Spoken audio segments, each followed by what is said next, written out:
안녕하십니까. 월간조선 박희석입니다. 월간조선 최우석입니다.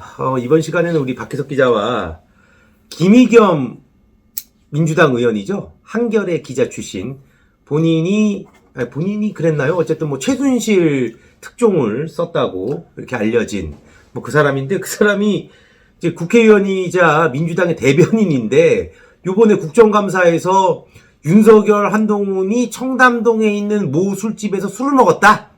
뭐 여자 첼로리스트한테 그런 증언을 확보했다. 이런 얘기를 해서 한번 이제 발칵 뒤집어졌어요. 예. 네. 거기에 대해서 한번 얘기를 해보겠습니다. 네, 그렇죠, 근데 그렇죠. 뭐 김의겸 더불어민주당 의원의 출신 성분에 대해서 이제 한번 언급을 했기 때문에 네. 그 얘기를 먼저 하겠습니다. 네네네. 그러니까 그 얘기를 하고 싶었던 거 아닙니까? 김의겸이란 사람이 네. 소위 2016년 최순실 국정농단 그 의혹과 네. 관련해서 마치 이 사람이 그 한겨레 취재팀을 진두지휘하고 네. 뭐 우리나라의 어두운 네. 음습한 네. 그 국정농단 부정 그렇죠. 이런 것들을 갖다가 파헤친 아주 정의로운 기자다 네. 인 것처럼 이렇게 자처를 한 거 아니냐 이런 얘기를 하고 싶었던 거 아닙니까? 네, 뭐 그렇습니다. 그리고 네. 이 사람이 그 뭐 칼럼에 그런 칼럼을 썼어요. 뭐 조선일보 뭐 그러니까 네, 그것도 뭐 그렇습니다. 그러니까 건방지게 지금 알려진 거는 아주 일각에 불과하고 네. 나는 더 많은 걸 알고 있는데 우리나라가 정말 혼란스러워질까봐 내가 입을 다물고 있다는 식으로 네. 그런 칼럼을 막 쓰고 그랬지 뭐 않습니까? 이것도 있었죠. 저보다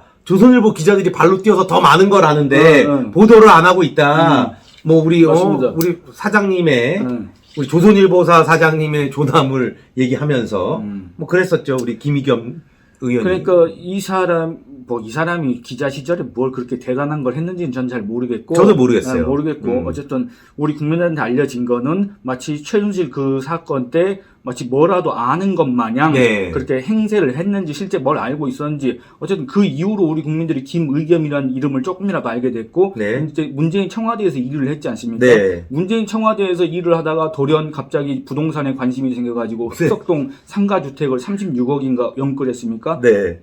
시세가 36억이었고 뭐 실제 들인 돈은 얼마인지 모르겠는데 어쨌든 호가 있잖아요. 그래서 호. 흑석 김의겸 선생 우리 사회에서 선생이라는 소리를 듣는 사람이 없습니다. 김동길 선생도 이제 얼마 전에 타계하셨고 그리고 DJ 이어정 선생도 얼마 전에 돌아가셨고 DJ는 이제 선생이 아니라 선상 네. 쓴상이고 쓴상. 네. 근데 어쨌든 거의 뭐 유일무이하게 우리 사회에서 선생 소리를 듣고 있는데 이 사람이 뭐 좋은 의미는 아닙니다. 완전 조롱조로 듣고 있는 건데 이 사람이 그 기자 출신입니다. 네. 30년 가까이 아마 기자 노릇을 했을 겁니다. 네. 그리고 청와대 대변인도 했고 그다음에 이제 어렵게 국회에 들어왔습니다. 네. 비례대표 순번도 안 됐는데 그 앞자리가 사퇴한 다음에 네. 어렵게 들어왔지 않습니까? 반쪽짜리로. 네. 들어왔으면 열심히 일을 해야 되는데 네. 지금 하는 일을 보면은 더불어민주당 소속이 아니라 국민의힘 소속이 아닌가. 그러니까 뭔 말이냐면 네. 국민의힘과 뭔가 은밀한 거래를 지금 김의겸 씨가 하고 있는 거 아닌가 이런 생각이 들 정도로 네. 자살골을 계속 하고 있습니다. 우리가 봤을 때는 그렇지 네. 않습니까? 네. 대통령과 법무부 장관이 청담동 바에서 새벽 3시에 로펌 변호사 30명과 술자리를 갖고 거기서 뭔 노래를 불렀다. 동백아가씨? 동백아가씨를 그리고 한동훈 장관은 누구죠? 락커 윤도현의 노래를 윤도현 노래를 불렀다고. 근데 일단은 대통령이 움직이는 게 그렇게 쉽지가 않지 않습니까? 대통령이 누굴 만나고 싶습니다. 네. 여기 술자리를 갖고 싶습니다. 네. 그러면 청담동 바에 가겠습니까? 안 그렇습니까? 네. 그리고 그 변호사 30명이 있었다고 하더라도 네. 변호사 30명을 일일이 다 조사를 하고 이 사람들 성향이 어떤지 조사를 해봐야 될 거 아닙니까? 네. 그 중에 한 사람이라도 배신의 약간 그런 소위 냄새가 말하는 나면 소위 말한 개딸 이런 성향을 갖고 있다든지 네. 아니면 더불어민주당 성향이라든지 아니면 그런 것도 저런 것도 아닌데 어쨌든 거기서 나왔던 얘기들을 갖다가 바로 인터넷에 올리지 않습니까? 네, 요즘 그렇죠. 세상에 블라인드에 올리고 누가 모르게 녹음했을 수도 있지 않습니까? 그렇죠, 물론 그렇죠. 그거는 사전에 경호실에서 이렇게 할 수도 있지만 어쨌든 어떤 변수가 생길지 모르는데 어떤 정신 나간 대통령과 그 참모들이 이런 술자리를 그걸 방치합니까? 안 그렇습니까? 물론 그럴 수도 있습니다. 그럴 수도 있는데 상식적으로 우리가 상식으로 보자 그 얘기입니다. 그러면은 상식으로 봤을 때 이게 말이 안 되는 것 같은데 이렇게 의심을 해야 되는 거 아닙니까? 근데 그렇죠. 지금 이 김의겸이라는 사람, 김의겸 의원이 했던 주장들을 보면은 그런 의심의 과정이 전혀 없었던 것 같다. 두 번째는 윤석열 대통령이 아마 1961년생인가? 그렇지 않습니까? 네. 1961년생이 뭐 할 노래가 없어가지고 이미자 동백아가씨를 부릅니까? 솔직히. 그리고 이제 이미자의 동백아가씨를 좋아했다고 표현을 했는데 만약 좋아했다면 원래 이제 대선 과정에서 이 후보가 좋아하는 노래 옛날에 뭐 문재인 전 대통령은 좋아하는 가수로 뭐 이은미 씨를 선택하고 막 그랬잖아요. 그렇게 나왔을 거 아니에요. 그 취재 과정에서나 기사에 제가 윤석열 동백아가씨를 쳐봤거든요. 아무것도 안 나와. 요 기사만 나오더라고요. 그러니까 네. 거기서 대통령이 막 노래를 부르고, 예? 근데 거기 변호사들이, 예?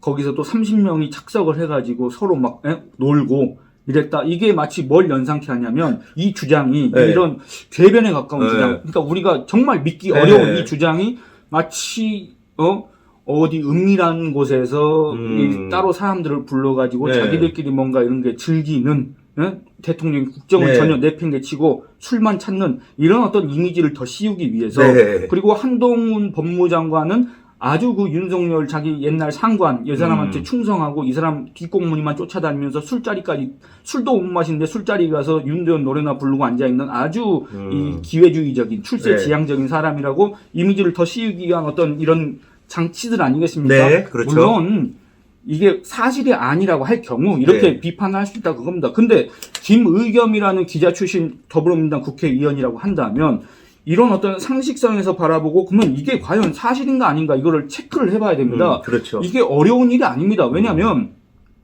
국회의원 그다음에 국회의원 밑에 딸린 보좌진이 몇 명입니까? 9명입니까? 네, 거기 뭐 인턴까지 합치면 한 10명 될 텐데 이들한테 들어가는 연간 인건비가 한 8억 정도 됩니다. 네. 이들이 또 인건비 말고 쓸 수 있는 활동비 쪽으로 나오는 돈도 또 있지 않습니까? 그럼 그렇죠. 거의 뭐 연간 10억 되는데 그 돈을 그렇게 국회 여의도 의원회관에 앉아가지고 받아먹고 살고 있으면서 최소한의 이런 노력도 안 합니까? 그렇죠. 안 그렇습니까? 이게 정말 심각한 문제라고 했다면 최소한의 검증은 있어야 될 거 아닙니까? 그렇죠. 그냥 무슨 뭐 더 탐사? 더 탄산지 뭐 또 시민 언론 더 탐사? 모르겠어요. 뭐 네. 시민 왜 앞에 시민자를 붙이는지 뭐 유시민이죠? 우리 시민을 얘기하는 아니 게 아니라 거기는 하여튼 뭐 열린 거 좋아하고 네. 시민 좋아하고 그러니까 맨날 열린 의당 무슨 네. 뭐 시민당 깨어있는 네. 시민 맨날 그렇게 하지 않습니까? 어쨌든 거기에서 뭐 그런 거를 갖다가 녹음을 갖다가 확보를 했다. 그러면 그게 사실입니까? 그렇죠. 그것도 지금 의혹이 많던데. 그럼요. 네? 예. 그러면 자기가 지금 정치 생활을 하는 그 기반이 기자를 해서 하는 거라면 하나 얻어 걸려가지고 그런 건지 어쨌든 그 유명세 타가지고 기자 노릇 하다가 청와대 가고 이렇게 지금 하고 있는 거라고 한다면 최소한의 자기의 어떤 직업적인 어떤 직업 정신이라 될까 이런 게 있어야 될 거 아닙니까? 근데 그렇죠. 그런 거 없이 띡 하고 그것도 어디에서 국정감사장에서 국정감사가 그러니까요. 뭐 하는 것입니까? 국정감사는 말 그대로 입법부가 행정부에 그 비판하고 견제하고 예산 집행을 갖다 감시하고 그 문제점을 갖다 지적하고 이런 자리 아닙니까? 네. 근데 여기서 뭐 어디 유튜브에서 띡 하고 이렇게 했다고 그거를 갖다 그대로 읊어대는 게 그러면 이 사람이 기자 출신입니까? 아니면 국회의원입니까? 유튜브 녹음기지 그냥. 그러니까 이런 적이 있었어요. 그 이제 이 얘기를 할지 김용판 의원인가요? 그 네. 국정감사장에서 네. 그 돈 뭉치 사진을 공개를 했는데 뭐 그게 작년에. 예, 그 조직 폭력배가 박철민 씨가 그 이재명 더불어민주당 대표한테 줬던 돈이다. 그렇죠? 그러면서 그걸 이제 폭로를 했는데 그 사진의 진위 여부 때문에 뭐 사과를 하네, 뭘 하네, 내가 난리가 났었어요. 근데 거기서는 이 김용판 의원이 한 발 물러섰다는 거죠. 그 사진에 대해서 한 발 물러섰어요. 그거까지 내가 확인을 못했다. 그거보다 더 심한 겁니다, 이거는. 왜냐면 술집도 없어요. 술집이 김행장 변호사가 30명 있다 그러면 최소한 40명이 들어가는 술집이란 말이에요. 한 자리에. 예? 그러니까 룸사롱도 한 자리에 40명이 못 들어가잖아요. 그러니까 그 술집이 실제 있는 술집이 어딘지도 모르고. 그러니까요. 술집이 어딘지 모르고. 어딘지도 몰라. 술집. 청담동이란 데는 얘네 여기 더 탐사인가 뭐 탐사던가가 왜 동네도 청담동이라고 했을까? 뭐 있어 보이잖아요. 아니, 그러니까 그런 걸 더 씌우는 겁니다. 그러니까요. 자꾸 이 사람들은 우리 네. 국민 실생활과 괴리된 자기들만의 그러니까요. 미국에서 이렇게 네. 자기들끼리 카르텔을 형성해가지고 한마디로 검사와 이 변호사들 법적 카르텔을 형성해서 지네들끼리 지금 이 나라를 어떻게 해먹으려고 네. 한다는 식으로 하는 거 아닌가 이런 의심을 자초하는 이게 무슨 취재고 이게 무슨 뭐 의혹 제기고 그래서 우리 같은 사람들이 들었을 때는 말도 안 된다. 뭔 소리냐. 이런 반응이 너무나도 자연스럽게 나오는데 김의겸 의원은 왜 이런 반응이 안 나오고 이거 마치 어마어마하게 신빙성 있는 제보라는 식으로 국정감사장에서 이거를 검증도 하지 않은 채 검증도 하지 않았습니다. 한동훈 장관이 좀 세게 나가니까 그런 제보가 있다. 이렇게 얘기합니다. 그러니까 한마디로 누가 얘기하면 그냥 다 믿는 사람입니까? 그럼 그 사람이 썼던 지금까지 기사는 그러니까요. 뭐가 되고 이 사람이 국회의원 노릇하면서 뭐 얘기한 게 주장한 게 한두 개입니까? 이런 식으로 제보 들어온 거 제가 몇 개만 까면 민주당 대표 맡고 있는 사람은 진짜 아니 그게 아니라 그것도 그렇고 옛날에 문재인 정권 때도 그러니까요. 이런 식으로 네. 제보 받았기 때문에 그냥 이렇게 하지 않습니까? 이 제보 받은 거 얘기하면 문재인 전 대통령 살아남을 수가 고향은 없습니다. 사실 한국이 아니에요. 아니 그렇게 하면 우리가 살아남을 수도 없고 그렇죠. 아니, 당연하지 너무나 당연한 거지. 아니 이게 그냥 일반적인 사인 간에도 이런 식으로 이렇게 어떤 공개적인 석상에서 또는 뭐 공개적인 석상이 아니라 둘 이상 모인 자리에서 이런 식으로 얘기했다간 큰일 납니다. 그러니까 하나부터 끝까지 그러니까 특히 박 기자가 계속 지적했지만 기자를 한 사람이 어떻게 이런 상상을 했을까? 그러니까 이런 것들은 더불어민주당이 주장하는 온갖 주장, 논평 이런 것들 네. 다 나오고 대정부 비판 이런 거 나오고 여당 비판 이런 거에 대한 어떤 신뢰성과 신빙성을 스스로 무너뜨리고 그렇죠. 물론 뭐 그렇게 믿을 만한 구석이 있느냐 이렇게 생각하시는 분들이 많이 계시겠지만 그나마도 그것조차도 스스로 무너뜨리는 행동이다 이렇게 얘기할 수가 있겠습니다. 그러니까 이런 것들을 갖다 거리낌 없이 국정감사장에서 마치 뭔가 있다는 식으로 냄새를 풍기는 의도가 있는지 없는지 모르겠지만 이렇게 얘기를 하니까 한동훈 장관이 아니 그거 책임질 수 있느냐 나는 직을 걸겠다. 네. 이 얘기한 거 아닙니까? 그렇죠. 그랬더니 이제 뭐 거의 뭐 제가 느낀 감상으로는 거의 깨갱 이런 수준입니다. 제보가 있다. 이제 이런 식으로 해가지고 이제 뭐 입장문을 밝혔는데 입장문도 아주 좀 읽는 사람으로 하여금 참 저소 비웃음이 이렇게 들게 하는 그런 입장문입니다. 그러니까 뭐냐면 한동훈 장관한테 무슨 뒷골목 깡패냐? 왜요? 국회가 도박판이냐? 왜 협박을 하냐 사람을? 자기가 먼저 걸라고 의원님은 했잖아요. 뭘 걸겠습니까? 이렇게 했지 않습니까? 네. 한동훈 장관이 저는 제 직을 걸겠는데 의원님은 그럼 뭘 걸겠습니까? 이렇게 했더니 국회를 도박판으로 만들었다. 뭐 깡패냐? 아니 그러니까 이게 얼마나 웃긴 거냐면 김의겸 의원이 흑석 선생이라는 벼로를 갖게 된 계기가 부동산 투기이지 않습니까? 네. 흑석 상가 네. 그 주택을 샀을 때 해명을 한 게 뭐라고 했냐면 아내가 해서 난 잘 몰랐다 이런 식으로 해명을 그쵸. 했습니다만 네. 지금은 어떻게 해명을 할 건지 네. 이게 이해가 안 된다 그거 어떻게 해명을 할 건지 저는 기대를 했는데 기껏 한다는 말이 제보가 있어서 가장 이거에 대해서 가장 확실하게 확인할 수 있는 방법이 본인에게 진위를 묻는 것이다. 그러니까 이렇게 사실 하면서, 확인을. 네. 저에게 거짓말을 했다고 하는데 제 질문에 어디에 거짓이 있고 어디에 왜곡이 있느냐? 네? 아니, 그러니까 이 뒤에가 중요합니다. 없는 제보를 만들어냈다는 얘기냐? 완전히. 이겁니다. 그러니까 한마디로 말장난하는 거 아니에요? 누가 그러면 지 귀에다가 이렇게 불어 넣으면은 지금 네. 뭐 그거 읊어대는 로봇도 아니고 녹음기도 아니고 한마디로 자기는 나는 제보가 있어서 그냥 그대로 읊어댔다. 그러면 뭔 말입니까? 그러면 뭐 뇌의 행방을 한번 찾아봐야 될 정도 이런 의심을 하게 하는 네. 아니 누가 이렇게 제보만 띵 넣어주면 이렇게 입으로 읊어대는 사람을 우리가 상식이 있는 사람이라고 하기는 좀 어렵지 않을까 생각하는 분들이 많이 계실 것 같다. 이런 얘기를 하고 싶습니다. 그리고 또 뭐라 했냐면 이런 목격담과 발언을 듣고도 묵살해야 되는 게 아니라 묵살하라는 소리가 아니라 최소한의 검증을 하는 게 그게 바로 나라 돈으로 국민 세금으로 국회의원 월급 받아 먹고 그게 바로 국회의원 의무 아닙니까? 근데 그냥 제보가 있어서 질문을 했다. 제 질문에 한 장관 대뜸 장관직을 걸겠다며 국감장을 도박판으로 만들었다. 국민의힘도 제게 정치 인생을 걸라고 판을 키우고 있다. 이렇게 얘기를 하면서 저는 뒷골목 깡패들이나 할 법한 협박에 말려들고 싶은 생각이 없다. 근데 뒷골목 깡패들이랑 연루된 사람은 그거 뭐 따로 있지 않습니까? 더불어민주당 대표. 글쎄 뒷골목 그렇게 얘기하면 안 됩니다. 그렇게 얘기하면 이제 법적으로 걸리고 그런 그렇습니까? 의심을 많이 받고 있는 의심 받고 사람이라고 있죠. 네. 정정을 해야 됩니다. 네, 의심을 받고 그러니까 있습니다. 뭐 뒷골목 깡패가 아니라 거의 뭐 대놓고 네. 대놓고 그런 의심을 사고 있는데 어쨌든 이렇게 뭐 직을 걸겠냐 뭐 어쩌겠냐 자기 말에 책임을 지겠냐 이런 추궁에 깡패냐 이런 식으로 나왔다 그겁니다. 너무 그전에는 아내 핑계라도 됐지 이번에는 어떻게 핑계도 없고 뭐 이런 소리나 하고 있다 그겁니다. 그러니까 저는 또 이해가 안 되는 게 김의겸 선생 김의겸 선생은 흑석동 상가주택을 살 때 무슨 자기 뭐 부인 퇴직금 가난했고 뭐 어디 뭐 30년 이사를 몇 번 전세를 했고, 해서 열 몇 번을 이사 다녔고 그 서름 막 어쩌고 저쩌고 하면서 여거저거 다 연끌하고 그다음에 뭐 부동산 은행 대출도 뭐 원래는 그거 안 되는데 그 한도 초과해서 받았다는 그 의혹도 있지 않습니까? 그렇죠. 국민은행에서. 한마디로 이렇게 연끌을 해서 한마디로 흑석동 상가주택에다가 자기 인생을 사실상 올인한 거 아닙니까? 네. 그 승부사입니다. 김의겸 이 사람은 네. 승부사. 네. 최근에 이렇게 승부를 건 사람 봤습니까? 아니, 투자를 하려고 해도. 봤습니다. 누굽니까? 이재명 대표. 대통령이 되기 전에 국방위원으로 선정하기 전에 그 주식 투자를. 이재명 대표는 재산이 꽤 많습니다. 한 20매도 되지 않습니까? 저는 그걸 보면서도 승부사 기질을 봤다. 네. 승부사라기보다.